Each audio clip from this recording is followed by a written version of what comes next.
അങ്ങനെ ഞാനിതാ രാവിലെ നേരത്തെ എഴുന്നേച്ച് ഡ്രസ്സൊക്കെ മാറി. ഇതാണ് കേട്ടോ ഗായ്സ് എൻ്റെ കോസ്റ്റ്യൂം. ഇനി നേരെ ഫ്ലവേഴ്സ് ടിവിൻ്റെ ലൊക്കേഷനിലേക്കാണ് ഞാനിപ്പോൾ പോകുന്നത്. ഈ തൊട്ട് പുറകിൽ നിൽക്കുന്ന താത്തയാണ് ബിസ്മി താത്ത. അതായത് എൻ്റെ ഹെയറൊക്കെ സെറ്റാക്കി തരുന്നത് ഈ താത്തയാണ് കേട്ടോ.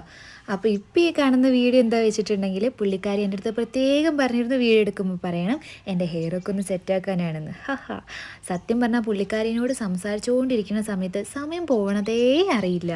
പുള്ളിക്കാരി ഒരു വൈബാണ് കേട്ടോ, അത് വേറെ കാര്യം. ഹോ ഗായ്സ്, അറ്റ് ലാസ്റ്റ് ഞാനിതാ ഒരുപാട് ആഗ്രഹിച്ച ഈ ടോപ്പ് സിംഗറിലേക്ക് കൂടുതലിൻ്റെ പ്രൊമോഷനുമായിട്ട് എനിക്ക് വരാൻ സാധിച്ചു. I am so excited. ചേച്ചി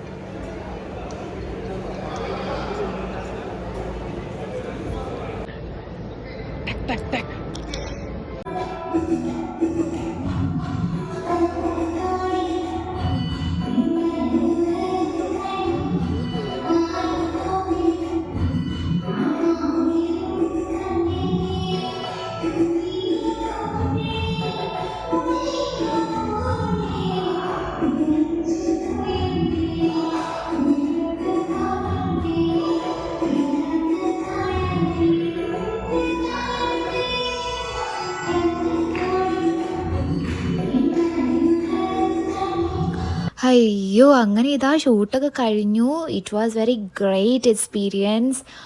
എനിക്ക് നല്ല ലെജൻസിനെ കാണാൻ പറ്റി. പിന്നെ റിമി ചേച്ചി ഉണ്ടെങ്കിൽ പറയണ്ട, പുള്ളിക്കാരിനെ എനിക്ക് ഭയങ്കര ഇഷ്ടമാണ്. അവരുടെ തഗ്ഗും കൂടെ വരുമ്പോൾ പിന്നെ അടിപൊളിയായിരിക്കും. സത്യം പറഞ്ഞാൽ അവിടെ ഭയങ്കര പോസിറ്റീവായിട്ടുള്ളൊരു വൈബായിരുന്നു.